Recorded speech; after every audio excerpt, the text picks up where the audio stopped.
this presentation in English, and I mean, unfortunately, of course, the book is in Danish, and the title actually translates very badly because it's in Danish, it's Hvad skal vi med mennesker, and it's directly translated as What should we do about people? But it actually refers to a song on an old Danish song from the 50s, which is 50s or 60s, which is What should we do about women?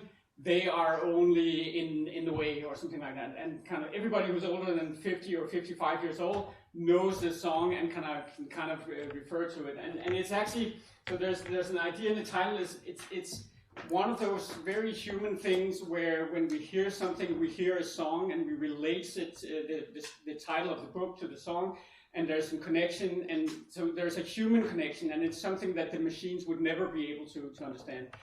Unfortunately, that doesn't translate very well into English, so you will have to be without that. So, but instead of that, I'll show you a little video.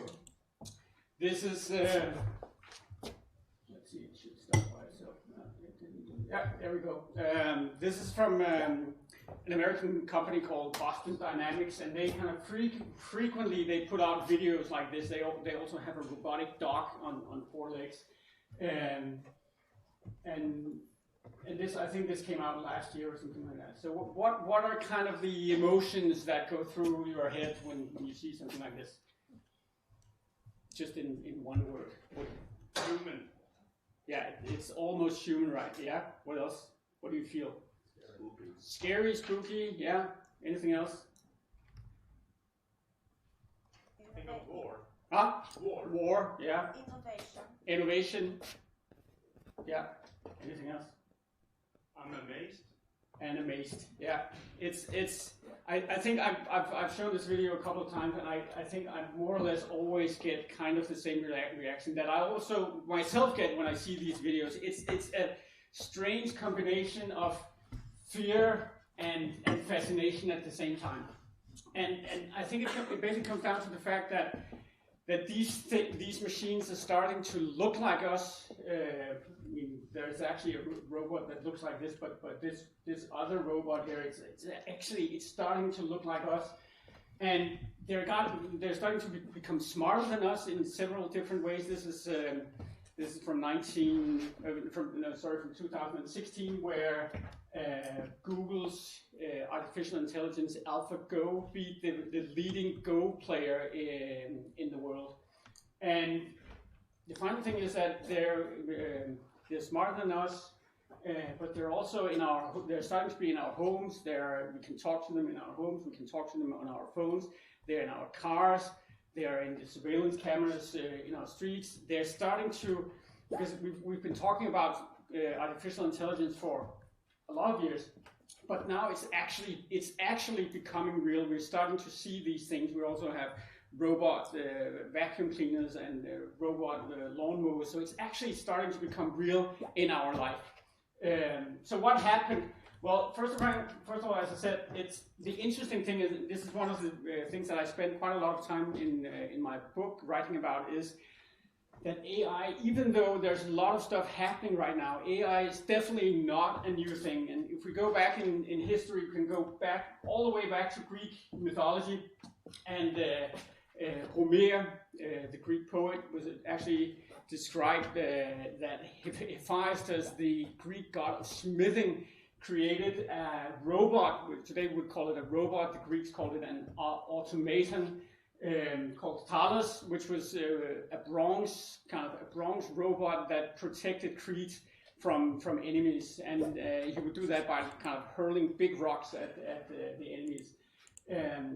Then if we go to the 12th century, there's actually quite an interesting story, because in the 12th century, Arabic astronomers and mathematicians created this thing called Seirja, which is the thing on the left, this thing here, which was kind of some kind of paper discs that you could turn. It was kind of a machine which was a question-answer machine, a bit like Alexa today, slightly more primitive, but a bit like Alexa or Siri in your phone. You could ask questions, and then the operator would kind of turn and twist the discs, and then it would provide you an answer in very poetic Arabian. the interesting story here is that this was actually picked up by a Christian from, his name was Ramon Llull, and he was a Catalan from Mallorca. And he heard of this ECIC machine, and he wanted to create a Christian version of the ECIC machine, which he called Ars Magna. And Ars Magna was actually, the point of Ars Magna is you could ask it questions, you could pose questions about Christianity, and then it would provide you with truthful answers about Christianity. And the machine was built in order to convert Jews and Muslims and other heathens back then to become Christians. So you could basically ask it any kind of question about Christianity, and it would tell you the truth about Christianity. And when you heard the truth, you would become converted and you would become a Christian. I don't think it ever really worked that way, but at least he tried to build this machine and build the machine. And he was actually, Ramon Llull was actually quite influential for a number of people through the Renaissance and the Enlightenment period, and people actually who started to build actual machines. And one of those was Charles Babbage, who was an English mathematician who he didn't build this machine, but he actually drew it, he made the drawings, but he was unable to build it. This photo is because someone recreated the machines in, I think, 10, 15 years ago.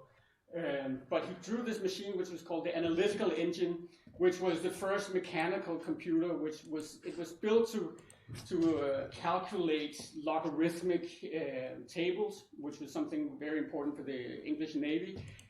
But actually, already back then in the 18th century, people, Charles Babbage, started talking about that this machine could do more than just calculating math. Maybe it could also create music, maybe it could also answer questions, as we saw with the ECIC and the Ars Magna machines. And then, quite interesting, actually very inspired by Charles Babbage in the 18th century, Alan Turing created took part in creating some of the first electronic computers in the 50s, and it's interesting to kind of see the resemblance. This is a purely mechanical computer, and this is kind of an example of one of the first electronic computers in the 50s. And something interesting started to happen in the 50s, because when computers went from being mechanical to being electronic, suddenly they became much more flexible, and you could write software, and it started a whole new development in artificial intelligence. And actually the term artificial intelligence comes from a conference at Dartmouth University in the US in 1956. So the term artificial intelligence was coined in 1956. And then I'm just jumping a little around in kind of the interesting stories from artificial intelligence. One of kind of the first examples of artificial intelligence being applied for real was ELIZA, which is from 1966. I found this old screen down here. ELIZA was a fairly primitive computer program, but an example of an artificial intelligence, or kind of again like a question and answer machine. And it was very primitive, but the reason that it actually worked was that it tried to imitate the conversation between a patient and a psychotherapist. And as you all know, if you've been to a psychotherapist, the way it typically works is that you say something as a patient, and then kind of the psychotherapist just asks you another question. And very often those conversations, the psychotherapist doesn't have to listen a lot, they just have to ask you a lot of questions, and then kind of the patient ends up being quite happy. And for a very primitive machine, that works very well. You can see the example here is the conversation is, ELIZA is the name of the computer program. Is something troubling you? Men are all alike. What is the connection, do you suppose? They're always bugging us about something or other. Can you think of a specific example? Well, my boyfriend made me come here. Is it important to you that your boyfriend made you come here? And this, what it also does, it just takes what you say and then it turns around and asks it as a question, and so on and goes. So the interesting thing here is it was really primitive, and you can try it if you search for ELIZA on Google. You can try different versions of this, and I mean you get tired of doing it after 3 minutes because it's so primitive. But the interesting thing was that there were actually people who tried ELIZA back in the 60s who actually thought that there was a human being at the other end. and people who actually felt that they were getting something very positive out of it. People were actually begging the programmers to spend more time with ELIZA back then. So even, I mean, back in the 60s, with very primitive machines, it was possible to do something that had a kind of resemblance of real artificial intelligence. Then, 1997, which maybe probably most people in this room kind of remember, Gary Kasparov, one of the greatest chess players in the world, was actually defeated by Deep Blue, which was an artificial intelligence developed by IBM. And then this is quite interesting because this was kind of the peak point of early artificial intelligence. And then there were some years where nobody talked about artificial intelligence, and a lot of people call it the AI winter, because nothing really seemed to happen after this point. It's kind of, we had reached, with the technology that was used back then, we kind of reached the pinnacle of what was possible. But then something happened, and this is kind of the beginning of what we're seeing today and why everybody's kind of talking about artificial intelligence, why I wrote my book. I mean, one of the things that started this was in 2004, the American Ministry of Defense, or DARPA, which is one of the organizations working for the Ministry of Defense, created a competition, and the competition was about driving an autonomous vehicle through the Mojave Desert in the US. And in 2004, that was kind of the first year of this competition. None of the cars managed to do this. And then, so there was a prize of 1 million. Nobody got the prize, so everybody kind of went home and started developing. And then between 2000 and 2005, something happened. And what happened was that people started to work with machine learning, and I'll get back to that. But when they came back the year after, suddenly 3 of those teams that participated in this race was actually able to complete the race. And most of the teams did significantly better. So something happened between 2004 and 2005. In 2004, a car was unable to drive by itself. In 2005, cars were actually able to drive by themselves. This guy, actually, Sebastian Thrun, worked for Stanford University, and he was hired by Google and was head of the Google autonomous vehicles program for several years. And now he does something else. But then somewhere between 2014 and 15, this is another competition in the AI world, and the competition was about whether AIs could recognize the content of an image. And as you can see, in 2010, they compared to humans, if you give humans 100 images, in 95% of the cases, they're able to tell you what's on an image. Even people can be wrong when they look at images. So, but in 2010, it was pretty bad. Computers, AIs were down here, and then slowly it was just kind of growing. And then between 2014 and 15, they kind of broke that limit. And after that, when machines look at images, they're actually better than human beings at seeing what's in an image. And then final example here. This is from last year, where Google I talked about Alexa, kind of the assistant, but well, most of you are IT people. You probably know kind of Alexa and Google Assistant and so on. So Google Assistant kind of they had added some new features to the Google Assistant, and they made this demo last year. Let's listen. Oh, maybe there's a bit of an explanation here, because this is a demo of the Google Assistant calling on behalf of a client to a hairdresser and asking for a hairdresser appointment. Let's listen.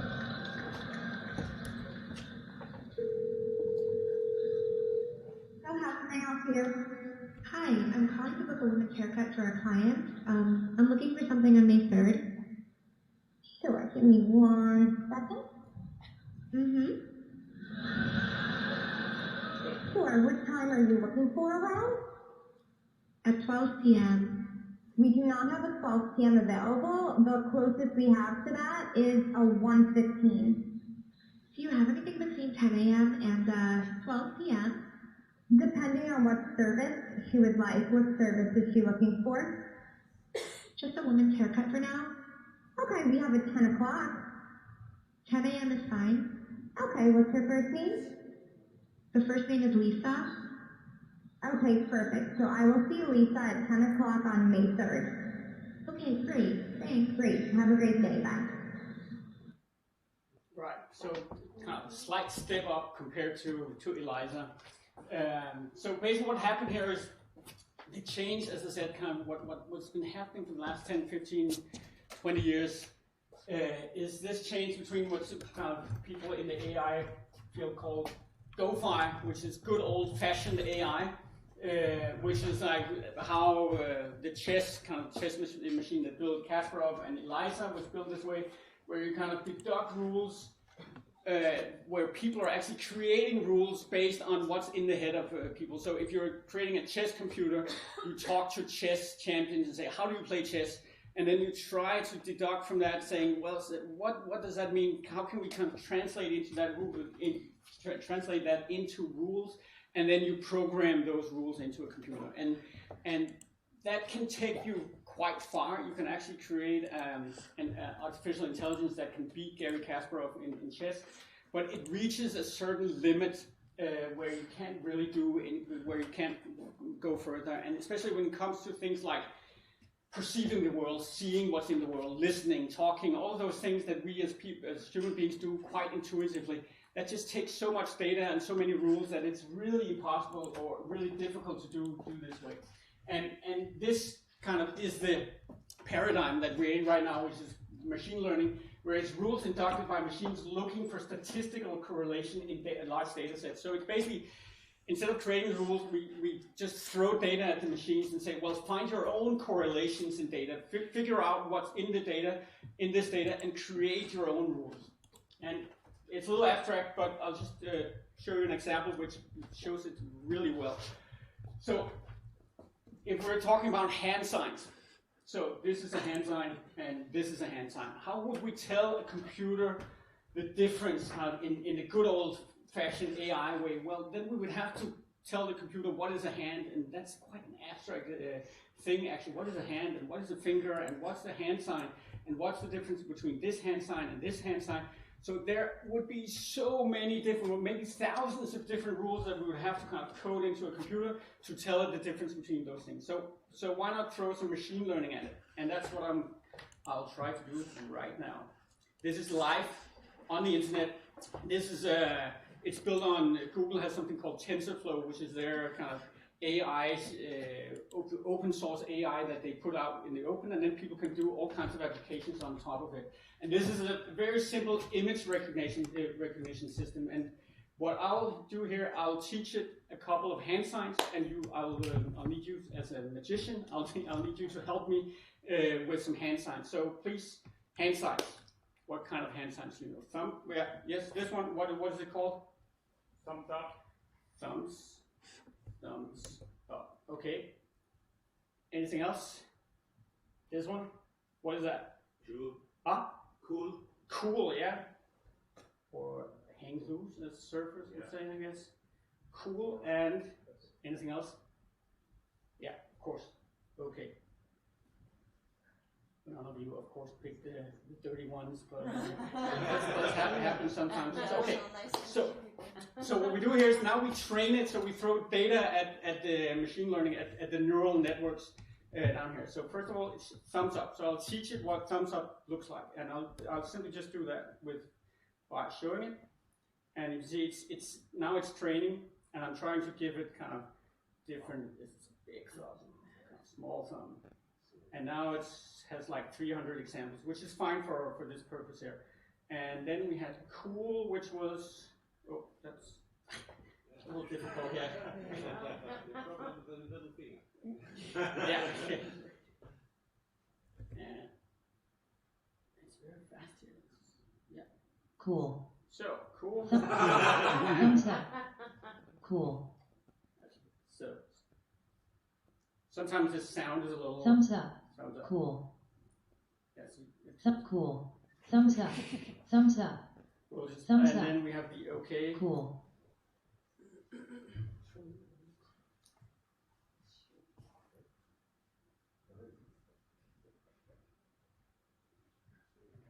Okay, okay, okay.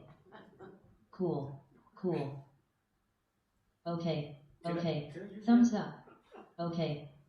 Cool. Okay. Yeah. Okay. That's it. Thumbs So up. I mean, you could have spent probably several years trying to program all of the rules into this system, and now I've trained it to recognize 3 different images in like 2 minutes. So this is basically what machine learning does, and this is the revolution that we're facing right now, is the paradigm shift where we're just throwing data at these machines, and then they are kind of figuring out the rules and the correlations by themselves. But what's also interesting, and you can see it with it says it's 99% sure, it's 67% sure. What we really need to understand about these machines is that they are statistical correlations machines. So all they do is that they find correlation. They look at data, they find correlations, and then if there is a correlation, it says, well, that probably means something. And then what we do as humans is, if they find a pattern, we put kind of words on it. So human words on it. In this case, thumbs up or cool or whatever. So the machines, the only thing they can do is they find patterns in large data sets, and they do that using statistical systems. And these statistical systems are called neural networks or random forests. They have many different names, and they're getting more and more advanced, but they are basically just statistical systems looking for correlations. I'll just close this because the camera is on. It's watching me. Yeah, there we go. So this, I mean, these kind of AIs, the machine learning paradigm, it's incredibly powerful, because you can, now I've shown you an example of images, and these systems, they don't really care whether it's images or if it's sound or if it's a car driving. If you are able to digitize your data, so if you're able to make an image into ones and zeros, or sound, make it into a digital sound file or whatever, which is basically what's happening all over. I mean, you're recording something on video here, and all of that is kind of getting into a computer, and it's becoming digital. So whenever it's digital, it's data, and you can throw the data at the AIs, and they can kind of start working with it and finding the correlations. And that's why we're seeing this machine learning paradigm kind of all over the world right now. So they're extremely powerful, but they're also really stupid. And I'll show you another example of that. And this is another one of those things that you can actually go and do. What I just showed you here, you can go and do that yourself. This you can also go and do yourself. It's also based on TensorFlow, Google's neural networks. It's called Google Quick Draw, and it's a funny little program where you go into this page, and then it asks you to doodle or to kind of make little drawings of things. And then while you have a time limit of, I think, 10 seconds to draw a rabbit or a cat or a mouse or whatever. And then there's a time limit, and then while you're drawing, it tries to guess what you're actually drawing. Yes, and then it shows you like 6, 7, 8 pictures. And then afterwards, what's interesting is afterwards it tells you how many you got right, or how many it was actually able to guess, and how you should have drawn it. And in this case, it asked me to draw something. And it says you do this, and the neural net did not recognize it. But what was I trying to draw here? Waves. Yeah, I liked it. Who said waves? Waves, of course, waves. I mean, I'm not very good at painting or drawing or anything, but I mean, it's quite obvious this is waves, right? So what went wrong here? Because I mean, just to be fair, it's actually pretty good. I'm very bad at drawing, and when I'm trying to draw a cat or a house or a boat or whatever, it usually guesses in like 9 out of 10 cases, it does guess what I'm trying to do. But in this case, it didn't guess that I was trying to draw waves. Why not? Well, I got the answer afterwards. So this is how I should have drawn waves. And because this is machine learning, basically what it does, it tells you this is how other people that the system learned from how waves work. So what did I do wrong? The opposite. They're going the opposite way, and so for some weird reason, there's something wrong in my head, because I'm drawing waves from the right side to the left side.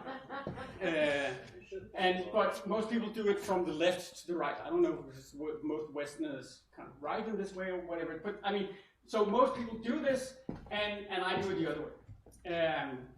So the thing is that this machine learning system, this neural network, this AI, has basically learned that waves look this way. So waves is this pattern, this visual pattern, where waves moves from the left to the right. And whenever it sees something that looks like this, it sees another pattern which does not fit into this pattern, and it's like, I don't know what this is. So it has a kind of very flat understanding of what the world is. And what it doesn't have is, when we see something, when human beings see this image, we don't just see a flat pattern. We see something happens in our head. It's like, okay, this reminds me of this thing that I've seen my entire life, which is called the ocean or the lake or whatever. And so I have a world model. I have an idea in my brain. I have actually, maybe I also have kind of a bodily sensation of being in an ocean. There's so many associations related to this. And so from there we go, so this is an ocean, and so we abstract to a higher level. We know what an ocean is and how it relates to boats and ships and life vests and everything related to an ocean. And then from there we can go and say, okay, this is also an ocean, and we can make that connection. But that's not how these machines work. They simply just see a pattern, and if these patterns don't match up, they're unable to see what it is. So in one sense, they are really powerful because they can detect patterns, and they can do it in data sets that we are completely unable to comprehend. But in some cases, they're just kind of totally off and have no idea what's going on if they don't have the data. Of course, I mean, statistically, what's probably going to happen here is that more people are going to play this game, and there will be more, hopefully, I think there will be more crazy people like me throwing waves this way. And then at some point, the system will have enough data, and then it will actually know that waves can also look like this. So that's why these systems, they typically work better the more data you're throwing at them. So millions and millions of drawings and doodlings and images, and then finally it will actually have data which tells it that this is also, some people actually also draw waves in this way. So that's the one thing. The other thing, which is one of their limitations, is that they have no idea what doubt is, which is kind of an existential thing. That's why I put Søren Kierkegaard here, the Danish philosopher, because one of his things is that he's saying that in order to believe, you actually have to doubt, and doubt is an existential part of being a human being.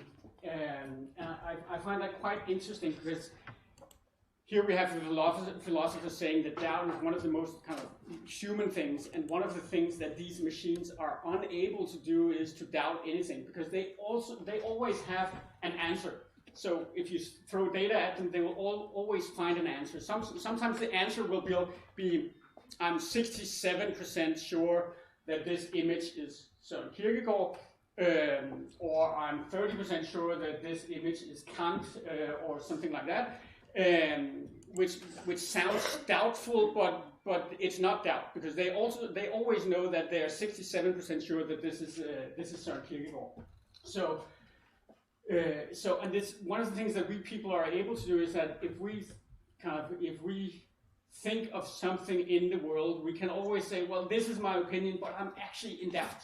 I'm in doubt about this, and I can actually be in doubt about being in doubt. So, I mean, we are existentially, as human beings, we are always in doubt, and these machines are unable to do that. They always have an answer, and that creates some problems, and we'll get back to that, because that's the second part of this is, so now we know that these AIs, machine learning AIs, are extremely powerful. We can use them for many different things. They're extremely quick, they can learn fast, but they're also really, really stupid. And that creates a number of challenges. And in my book, I've picked out 5 of those challenges. And the first of those is that because these machines kind of thrive on data, the only way they work is if you throw, as I've said, you throw data at them. That means that they are really data hungry, and the businesses that are founded on artificial intelligence, they end up becoming really, really data hungry. Facebook is probably one of the prime examples, but Google is also an example. Amazon, Microsoft, most of these technology companies are moving from being kind of simple technology companies to being data companies. Facebook, basically, I mean, the way Facebook works is that they have 2 million people using Facebook, and they're tapping all of that data, and they're using that data, first of all, of course, to make the product even better, but also to figure out who we are, how we're thinking, so that they can sell advertising to us. And the more people they have, and they have quite a lot of people, the more data they have, the more they know about us, the better the service becomes, the better they're able to target advertising, the more companies are buying ads from Facebook. So it's kind of a virtuous or evil cycle, depending on your perspective on things, is that the more data these companies get, the better they get at the business that they're actually doing. And the more customers they get, the more data they get. So there's a kind of a tendency towards kind of these data, these artificial intelligence companies becoming stronger and stronger and stronger, and they're kind of sucking data in. And this was, of course, I mean, it was a big issue last year, 2018, where Facebook was kind of the center point of the whole kind of Cambridge Analytica scandal. But the whole issue about data and companies being data hungry is not limited to Facebook. It's all over the world. A couple of years ago, I worked as a marketing director for Bang & Olufsen, and it's quite interesting how much data is available when you want to do marketing on the internet today. Not only on Facebook, but also if you're using traditional channels like in Denmark, newspapers or television or whatever. All of this data is out there, and data is increasingly becoming a problem. And basically what I'm saying is that we're seeing machine learning technologies. I think we're just seeing the beginning of this, and we're going to see machine learning technologies kind of spread all over society. And as this is happening, we'll see companies becoming more and more and more data hungry, which will create some issues. And I'm not going to talk long about this, but one of the things that we're talking about right now is that there are different data ideologies, different ways of looking at data. There's in the US, there's a basic philosophy that, well, companies can more or less do what they want with data, and if people don't like what companies are doing with data, they can just find another company. So if you don't like the way that Facebook is treating your data, well, you can find another company, then go to Twitter or go to LinkedIn or whatever. And of course the criticism here is that it's quite difficult to find other companies, because most of these companies have a monopoly on what they're doing. It's quite difficult. I've been on Facebook for 15 years or something like that. Quitting Facebook is like quitting life for a lot of people. It's quite difficult to live a life without Facebook. So maybe you don't really have that option. Then in the other end of the scale, we have China, where basically they don't have the same care when it comes to privacy, and basically the state owns the people's data, and it's kind of all right for the state and the state-owned companies there to harvest people's data, which actually gives them quite an advantage when it comes to developing AI. And they have a national strategy saying that in 2030 they will be the leading AI nation of the world. And the way they're kind of treating data, where data is free for the state and for state-owned companies to use for machine learning, it could actually end up being that way. But it may also end up being quite a surveillance society. And then in the middle, we have Europe with GDPR, that probably most of you have heard of, kind of the General Data Protection Regulation, where we have another perspective on this. And a lot of people are saying, well, that Europe is kind of slowing down the development and will be left behind the US and China when it comes to data. I have a bit of a different perspective. I interviewed Margrethe Vestager, the competition commissioner, and she thinks that the way that we're doing it in Europe is actually the future. It's the right way to do it, because what she's saying is that the machine, kind of the data philosophies of the US and China is going to break at some times, and I think she's kind of right, and we're seeing some of these things happening already. We have what's called the techlash, or the tech backlash, happening in the US right now, where the American government is actually now starting to say, well, we need to do some more when it comes to regulation of data, and maybe could we have something like the GDPR in Europe? Maybe that's something we could do in the US, but they are quite far behind because they haven't really worked on these issues from a government perspective in the US. And then in China, they're kind of just rolling out, they're just running really fast when it comes to AI. But then, I mean, we also have the story of Huawei, the Chinese company that's exporting their kind of computers, network systems all over the world. And now they're getting into trouble because we don't really trust the AI and the technology which is coming out of China. So if China really wants to become kind of a global AI or technology power, I think they also need to focus more on protection of data and data ethics and all of these things, because we simply, and they won't be able to export their technology goods if we don't trust what they're doing. So that was the first one. So the second challenge, and this is probably one of the most important challenges, and one that we're seeing right now out there, and when we go on Facebook, when we go on the internet, etc. And that's the bias question. And I just have an example here. This is Norman AI, which is an artificial intelligence created by Massachusetts Institute of Technology, MIT. And the way they created the Norman, their AI, was that it's an image recognition software, as actually as the one I've just shown you here.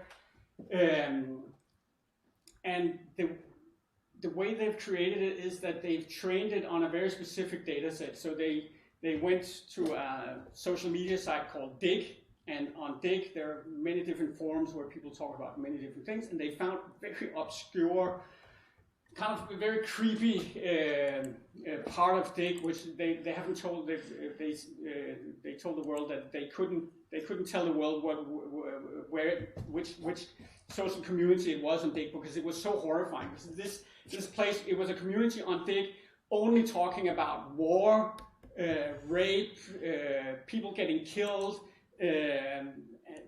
all of the most horrifying things in the world, with images. So it's a site where people show images of people getting executed, people getting killed in many different horrifying ways, and then people talk about these images. So it's a pretty bad place. It's probably a place on the internet that you wouldn't like to go. So they went to this place and they harvested all of the images and all of the text out of this, and then they fed it into a neural network, probably Google TensorFlow, as I've shown you here.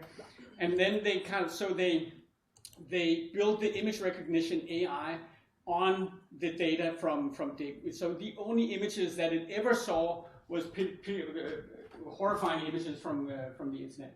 And then what they did was, so they trained this AI, and then what they did was they took another kind of regular AI, image recognition AI, and then they compared how they perceived the world. And the way they do it is that they show them Rorschach tests, so these kind of ink dots that psychologists use to kind of figure out what people are actually thinking and associating. So just a couple of examples of this, showing this ink blot here, this Rorschach test. The Norman AI sees a man is electrocuted and cashes to death. Its English is not very good either, but I mean, the meaning is clear. A man is electrocuted, and the standard AI sees a group of birds sitting on top of a tree branch. And just another example, this ink blot here, a man is shot dead, is what Norman sees, and the standard AI sees a close-up of a vase with flowers. So they've basically created a psychopathic AI, and that's why they called it Norman from, where is it from? Huh? Hitchcock's movie Psycho, exactly. So Norman Bates from Bates Hotel. So kind of this psychopath that grew up with his mother in a probably a horrifying youth, And so basically what they're saying here is, if you feed horrifying images and horrifying texts into a standard neural network, kind of standard machine learning AI, what will happen is that you'll get a heavily biased AI that only sees blood, death, rape, and destruction in this world. And the reason why they've created this is not because they're not going to use this Norman AI for anything useful, but the reason why they've created this is to tell the world about bias in AI, to tell the world about this fact that when you put data into your machine learning algorithm, it defines how it ends up seeing or perceiving the world. And this is something that has kind of real world consequences, and one of the examples is Google. Google is using, Google has something called Google Photos, where you can upload your photos, and then they have artificial intelligence, machine learning networks looking at the images, and then they categorize the images into different categories, so you don't have to do it yourself. So it's very smart. You don't have to kind of go through all your pictures. Google goes through your pictures, looks at what's in the images, and puts it in little boxes for you. Very convenient. And it's on. This is an American programmer. His name was Jackie LCD. Not that it's very important, but he had this. He put this on Twitter at one point, saying, "Well, Google categorized my photos, and it found skyscrapers, it found airplanes, it found cars, it found bikes, it found gorillas, and graduation images." Great, right? Well, what? No. Not really, right? He was African American, so he was, of course, a little angry about this part here. And of course, Google kind of picked this up on Twitter, and they excused. And I think what they actually did was they simply just removed the category gorillas from their categorizations. But they've really had a hard time solving this problem. And I mean, what basically, of course, what's happened here is that Google has trained their artificial intelligences on data sets, and those data sets have probably been mostly white people, and the people who are training the data set were mostly white people. So this bias, Google probably didn't think that black people looked like gorillas, but the data that they were using was simply just inadequate for teaching the machine learning algorithm that this is not gorillas, but it's African Americans. And it's actually quite the same as the example with the waves, where the machine learning networks, they don't have enough data to see that waves can go both ways. And in this case, it probably didn't have enough data to learn that African Americans are not gorillas. African Americans are also human beings. Surprise, surprise. So this is, I mean, and this is just kind of a small little example. But I mean, these examples are all over the place. I mean, companies are now starting to use artificial intelligence for recruiting people. And one of the bias issues that are coming out there is that you train your algorithms on what employees. So let's say you are Novo Nordisk or a kind of another large Danish company or a company, and you teach the algorithm what is a good employee, and then you put in data on past employees that have performed well in your company. So you go back to the last 50 years, and then you put in data. All of these employees performed really well. And problem is that then it will actually end up perpetuating kind of the bias that's already in your company. So if you've hired more men, if you've hired more white people, if you've hired kind of all these biases that's in your data, will just teach the algorithm in the future to hire more of these people. And so you're seeing this bias issue, it comes up all over the place. And it is, I mean, luckily it's also one of the things that there's a lot of focus on this in AI development, and most companies working on with AI technologies are quite focused on this. But then again, you still see, I mean, you see examples of bias all over the place still. And I think this is probably my most important point here, is that when you talk to a lot of AI companies, when you talk to Google or Facebook or companies trying to develop AI technologies, and you mention the bias issue, most of them are saying, yes, we'll have to solve the bias issue. We'll have to find the perfect data set which is unbiased. So they are actually striving for a situation where bias is eradicated. And my point is, well, maybe you cannot eradicate bias. Maybe bias is a condition for intelligence. I mean, because we are all biased. I mean, when we look at a world, we choose a certain perspective. Some things are more important than other things. And one of the things that I actually write in my book is, I think if you were completely unbiased in the way you looked at the world, you would either be retarded or you would be God. Because you know more about God than I do, I guess. But I imagine God is the perfect example of someone who is completely unbiased, which I think is impossible to be as a human being. And I think it's also impossible for our artificial intelligences to be unbiased. So I think it's very problematic when companies are saying that we're going to eradicate bias. I think what we need to do is to acknowledge that bias will always be present in our artificial intelligences, and then try to align that the bias in our AIs is the same bias as we accept in society, and then create all kinds of institutions and make sure that our AIs are not biased in a way that we do not like. But the dream about eradicating bias, I think it's a hopeless dream. So those were the two first challenges. Third challenge is that they take everything literally. You all know the stories that kind of fairy tales about genies in the bottle where you are granted 3 wishes, and then after the 2 first wishes, the third wish always ends up being, please cancel the 2 first wishes, because the genie in the bottle, the genie in the lamp, ends up kind of misinterpreting what you are asking for. Probably the most famous historical or mythological example of someone wishing for something they didn't really want was King Midas, who wanted everything he touched to become gold, which was a great wish, I guess, until you realize that food and his friends and family and everybody turned into gold. So they take everything literally, and that creates some challenges, and we're going to talk about that. But first we're going to have an ethics quiz. And I guess you're all specialists in ethics here, so I'm really looking forward to this because I've done this a couple of times. So imagine now, you probably know this, some of you probably know this story, but there's a twist.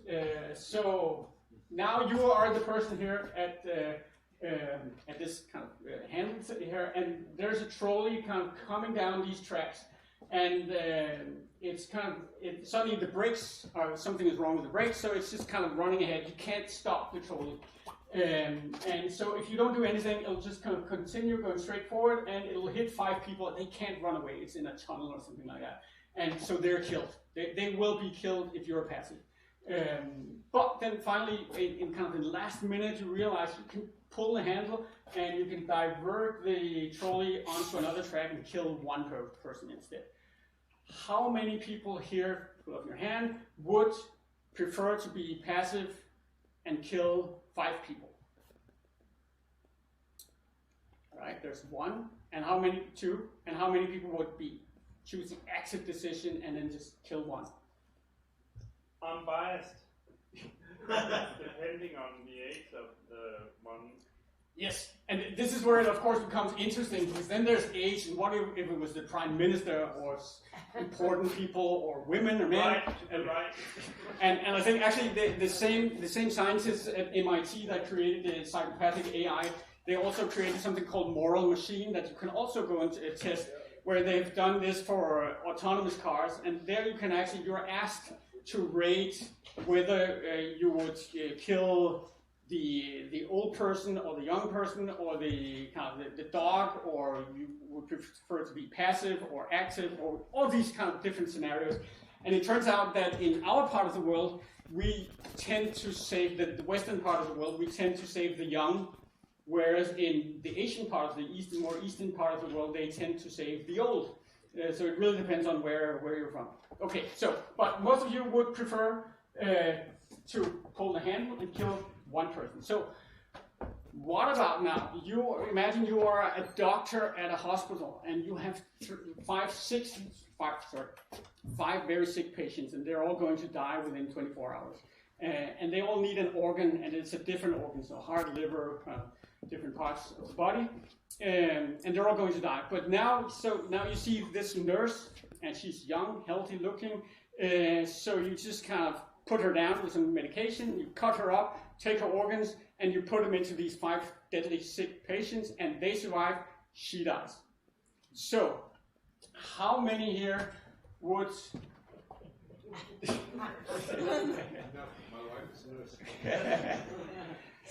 How many here would prefer to kill the 5 people?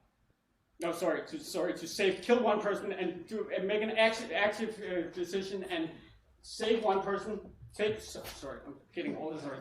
Save 5 people and kill one person. How many people do that? None of you would. Who would prefer to remain passive? All of you. So the interesting thing here is it's kind of the same dilemma.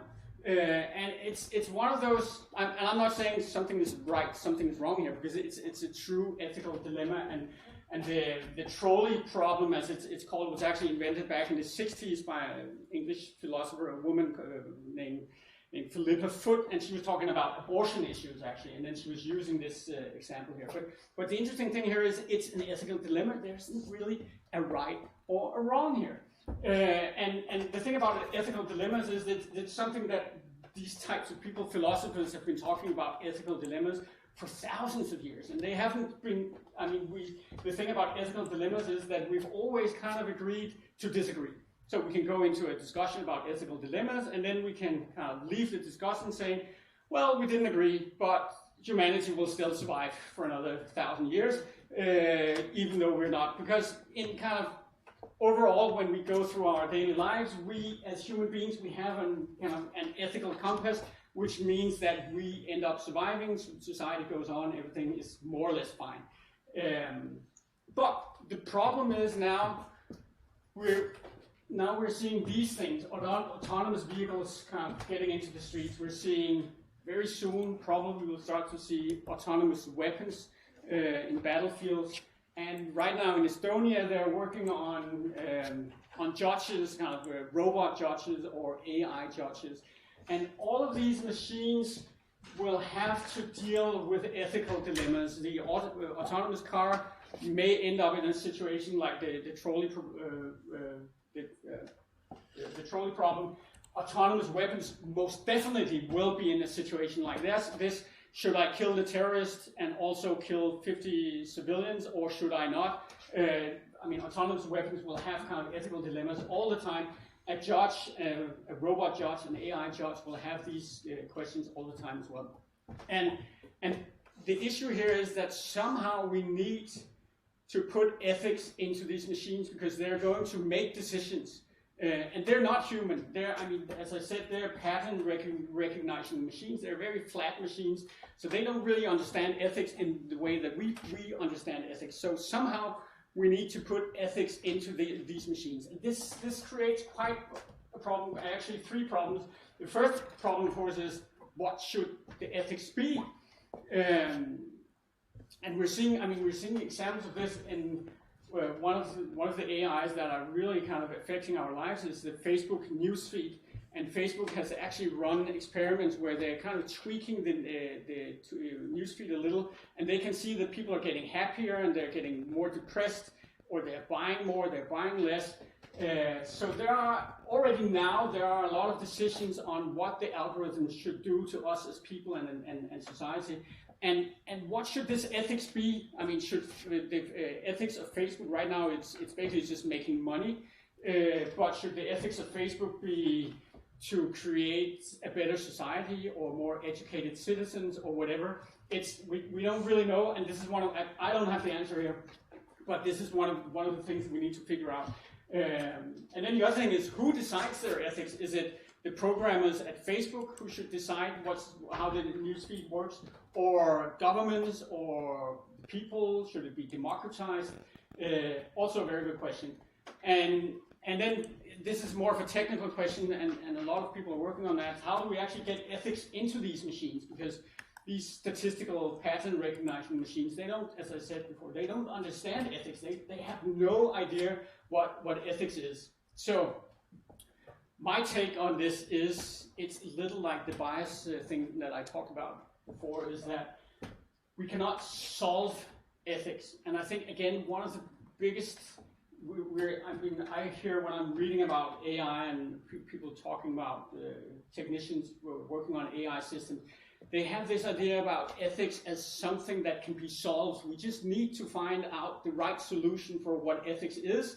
We need to solve the trolley problem in the best way. And then we need to just simply, when we've solved the ethics problem, so the problem that's been kind of people have been talking about for 3,000 years, when we've solved that issue, we just need to put it into our machines. And my point is, I don't think we're going to solve ethics, not at all. And I think we need to consider that ethics is, usually I say, a political problem. Today I just put in religious problem as well.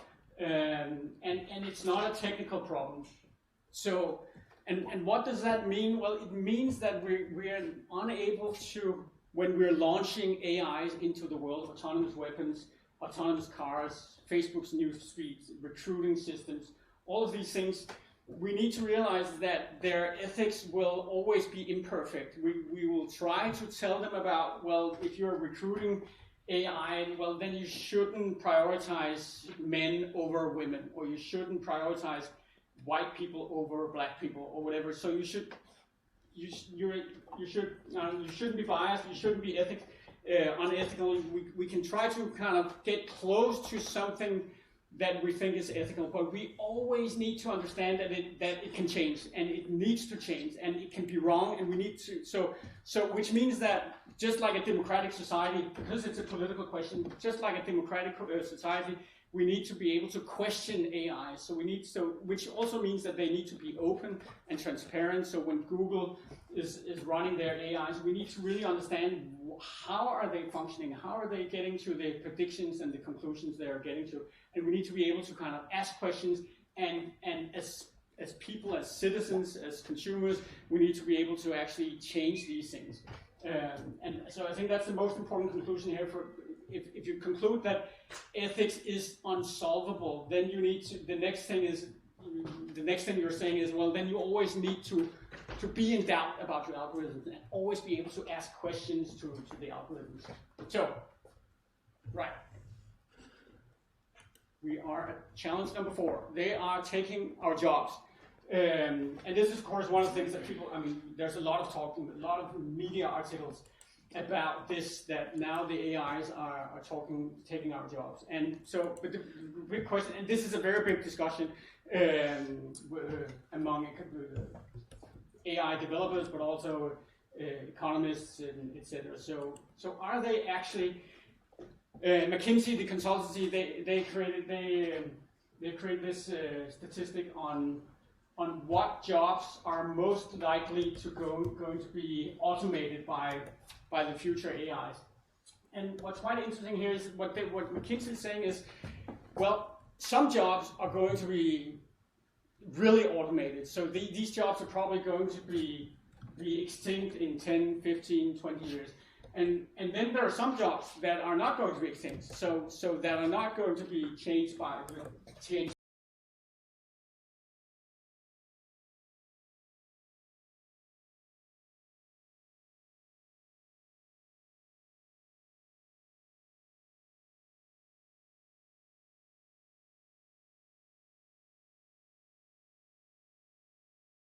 Which is very predictable, where there's always the same pattern. Then these, as I said earlier, what these machines can do is pattern recognition. So if there is a pattern that can be recognized, something that is repetitive, then your job is in risk of being automated. And it doesn't really matter whether it's a white-collar job or a blue-collar job, so a manual or a knowledge job. So it can be predictable physical work. If you work in farming and your job is to pick rotten fruits from kind of a farming machine, then your job is most likely going to be automated within 5 or 10 years, or it's already automated, because this is something that these machines are really good at. you can teach them a pattern, kind of pattern recognition, saying this apple is good looking, this apple is rotten, it should be taken away. And then a fairly simple robotic arm can kind of take the rotten apple and throw it away. This is an example of physical work that's going to be automated. But then when it comes to white collar jobs, so knowledge work, there's a lot of work that is going to be automated. So if you work with simple data processing, data collection, if you are a lawyer, kind of a young lawyer looking at thousands of different documents, trying to find patterns for a court case or something like that, that's also an example of a job that has a lot of kind of pattern recognition and repetition in the job, and that's most likely going to be automated as well. But then, if we're moving down here, if your job is unpredictable, if it has stakeholder interaction, it's a little vague, but if you're working with expertise, or even better, if you're managing others, then it's really unpredictable, because when you're working with people, that's probably one of the most kind of unpredictable areas of all, because people are unpredictable and still very incomprehensible for the machines. So if you manage others, if you have people jobs like politicians and managers and CEOs and all of these things, well, then the automation potential is quite small. And in my book, I just created a very simple model trying to explain this. What I'm basically saying is that back in the industrialization, like 150 years ago, the good advice from a parent to a kid would be, well, you shouldn't go for a manual job, or if you're working within kind of farming or industry or something that's very manual, then try to move towards knowledge jobs, because that's kind of the trend, kind of the steam machine, the electrical engines, trucks, and all of these machines that were invented 150 years ago kind of meant that jobs were getting automated, and people would kind of move from manual jobs to knowledge jobs. What's happening now is kind of this move is also probably still happening, but kind of the big move because of artificial intelligence right now moves from predictable jobs to unpredictable jobs. And it doesn't matter, as I said before, it doesn't matter whether it's a manual job or a knowledge job. Both kinds of jobs are moving over here. So the good advice from a parent to a child today would be, if you're going to work with something in the future, then try to find a job which is not predictable by machines. And what kind of jobs could that be? Well, I always put in author there, because that's what I do myself. For some reason, it's when you hear artificial AI scientists giving these talks, they're always saying that AI scientists are the last to be automated. But the job as an author is one of those examples. There's not a lot of predictability, and you also need to understand the world. You need to have this world understanding to write as an author.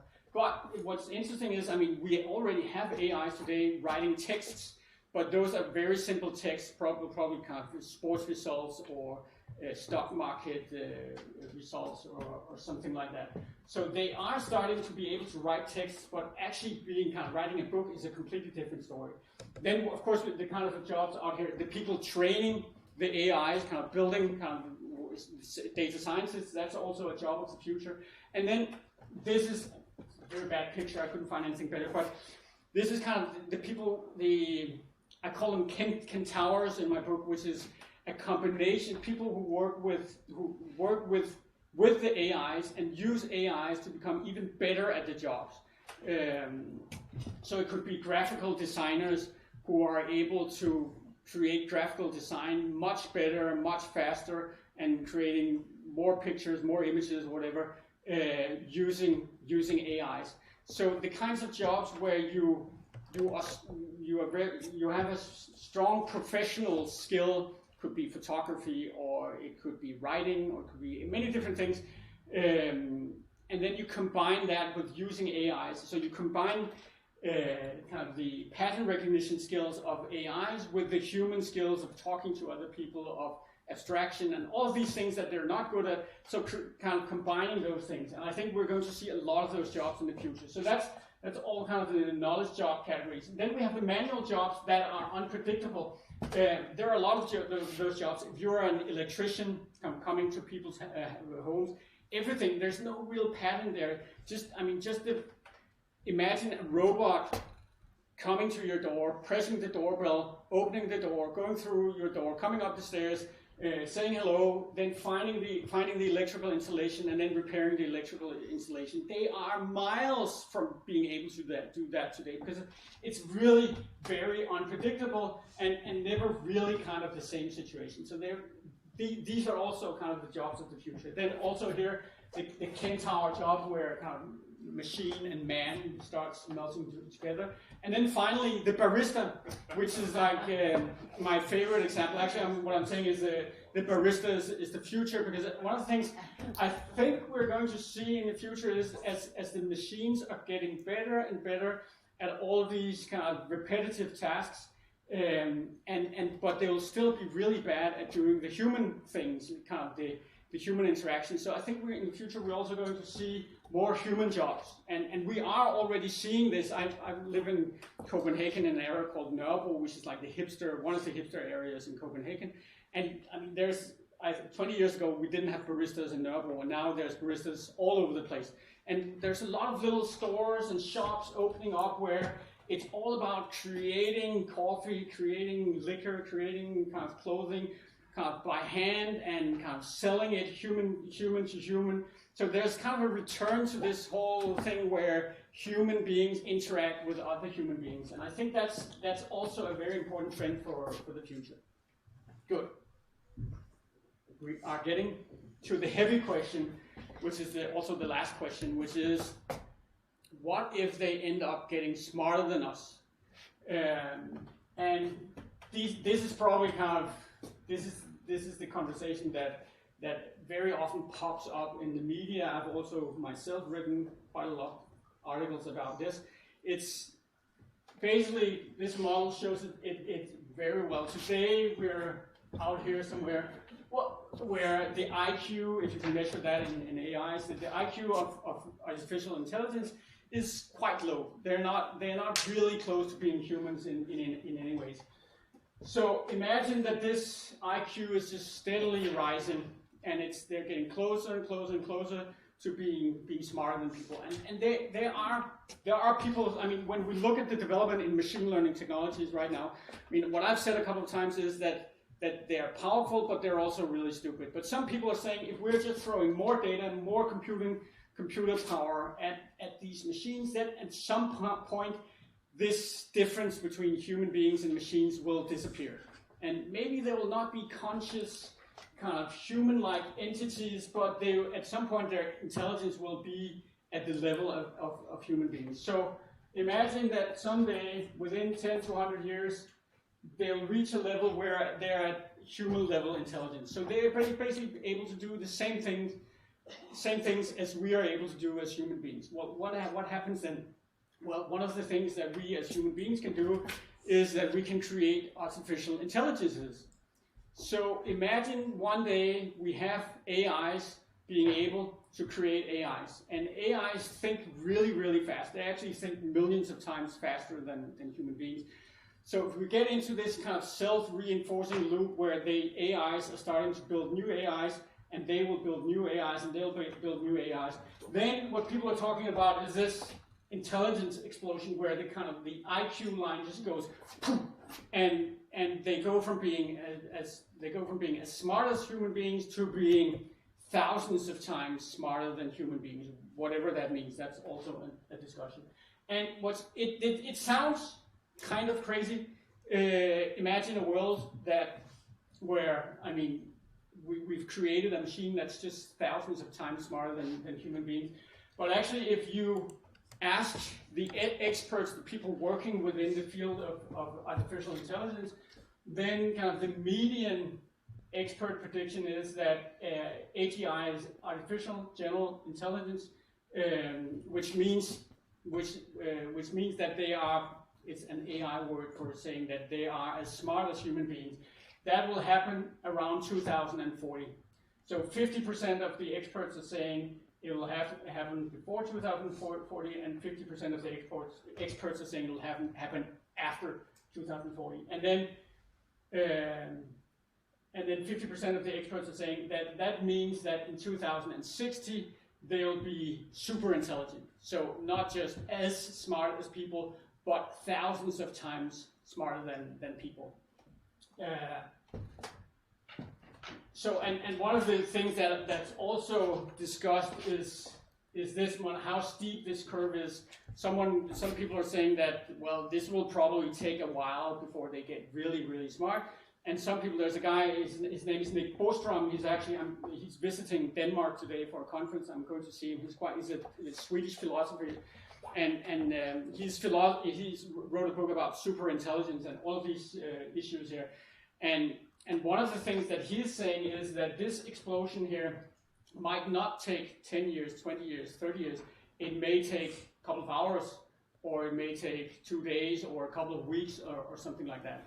And if this happens, that they, in a couple of hours or a couple of days, are thousands of times smarter than us, what will happen to human beings? And so the big questions here, just to make like a long story very short, is will they be nice to us? Or will they be evil? Or will they just simply don't care about human beings? And the interesting thing is that a lot of science fiction movies are actually dealing with this question of the Terminator movies. Practically all AI movies are about this question. And most of the AIs in these stories are evil. So they kind of conquer the world and they destroy humanity with nuclear weapons and etc. etc. But nobody's really discussing this issue here. What people are discussing is whether they'll be nice or whether they'll just simply don't care. And it's interesting because, I mean, we as human beings, we have a tendency of thinking, well, if some entity is getting thousands of times smarter than us, then it will probably be good, right? Because then it will understand the world, it will understand how the world works, and it'll not create pollution, it'll not do stupid things. If something is so smart, then, well, how can it be evil? I mean, it'll have to be nice. But then we're getting back to the ethical question is, what does nice mean? Does it mean nice to human beings? Does it mean nice to ants, or nice to the planet, or nice to the universe? And so what people like, and Nick Bostrom was visiting Denmark today, he's saying, well, it's most likely scenario is that they don't care at all, that intelligence and morality is not connected in any way. You can have an entity that is tremendously intelligent, but also completely immoral, or at least have a completely different moral than what we human beings have. And he's using quite a fancy word, which is orthogonality, which means that morality and intelligence can be kind of on a different plane compared to each other. So and if this happens, that they're getting really, really intelligent and they just don't care about us, then we have a really big problem. Because then, as what Nick Bostrom is saying, then we will be like ants when human beings are creating a dam and we're flooding an area. We think about the people that are being flooded, and we kind of move cities, at least what they do in China. But if there's an anthill, we don't really care about it. We'll just kind of flood the anthill. And what people like Nick Bostrom is saying is that this is a very likely scenario, that we will be like ants to these AIs. They're not evil or anything, but they don't really care about human beings. So what should we do about it? Is this a serious issue? And this is, I mean, I'm always in doubt, because on one side, I mean, for me, it really makes sense to say that they, at some point, I mean, we will probably be able to create really, really smart machines. But then again, also, when you talk to machine learning experts today, a lot of them are saying that, well, they are pattern recognition machines. They are not human at all. They are very far from being human, and we need to come up with some very new tricks in the back before they actually get to that point where they can do all of these things. So we need to solve some issues that are completely unsolved today. But then when you talk to other people, they're saying, well, if machine learning just continues, at some point they will be as smart as us, and then we will hit this intelligence explosion situation. So what should we do about it? Well, in my book I write about Blaise Pascal, who was a French mathematician, theologian, and as most people back then, many different things.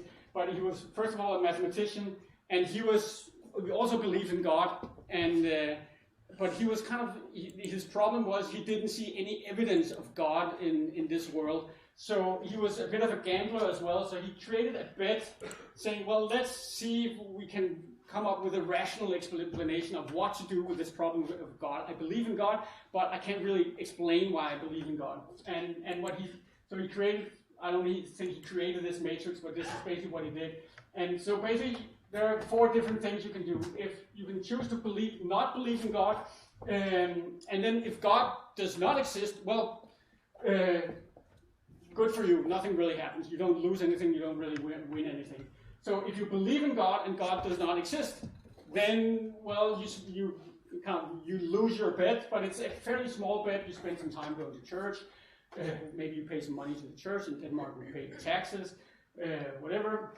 So, but it's not a big loss, but it's a loss if you believe in God and God doesn't exist.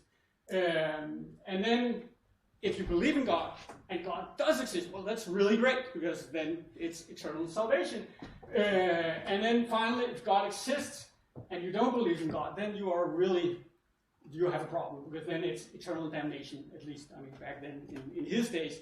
I don't know how it works these days. God decides. God decides. Yeah. I've never used this example in a talk before. It's just for you. But it's in my book, actually. But you can actually use this kind of there's a lot of criticism against this, of course. But it's just I'm just kind of using it for. So well, Pascal's conclusion, of course, was it makes sense to believe in God, because you really, I mean, the risk is really too big, and for a kind of a small bet, you can actually get eternal salvation, which is pretty good for a kind of a small bet. And you could actually do the same thing for artificial superintelligence. You could say, well, imagine that we're not preparing for superintelligence and it does not arrive. It's simply it doesn't happen. Well, then there's no loss. But if we prepare for it and it does not arrive, well, then we lose the investments in studying how to prepare for this. And there are a lot of university institutions and privately funded institutions working on this right now. There's something called OpenAI and Future of Life Institute, and specialized institutions specifically focusing on what will happen. What is the existential risk of a future with superintelligent AIs? So there are some investments in this, but I mean, compared to what we spend on war and defense and stuff like that, it's minuscule. So then we can prepare for superintelligence, and if it arrives, well, then hopefully we can control superintelligence, and they will work for humanity. And then if we do not prepare for superintelligence and it does arrive, the risk is superintelligence runs amok, kills all people, makes us all slaves. I mean, you can watch the Matrix or Terminator, and this is kind of what happens down here. So again, the conclusion here is we should probably spend some time preparing for superintelligence. It doesn't have to be like the only thing we do, but I think we need to. I think sometimes it's a bit of a ridiculous conversation. And it's also a conversation we've had for thousands of years, because we've always been afraid of superintelligences taking over the world. We've just called them other things like golems and Frankensteins and so on throughout history. So we've always had this conversation. Now we're having it again. So I think it's very unlikely that it's going to happen, but I think it's also a very good idea, considering that so many experts are saying it could happen. I think we should prepare for this. But I think what we really need to do is to focus on the 4 other issues that I've been talking about here. So ethics and bias and data and unemployment. I think these are the kind of the really important things. But we should probably think a little about what happens if they get really smart someday. So just concluding that we have this fear and fascination of artificial intelligences, but they're still only machines. Thanks.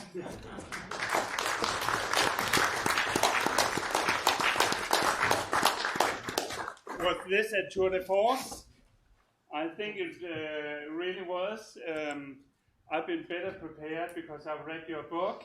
So just learn Danish and read it, and then take it in slow motion when you come back. I think the theme you have brought to us and the attention to this problem means that we need, as a church, to take this very serious, because who are to define the ethics?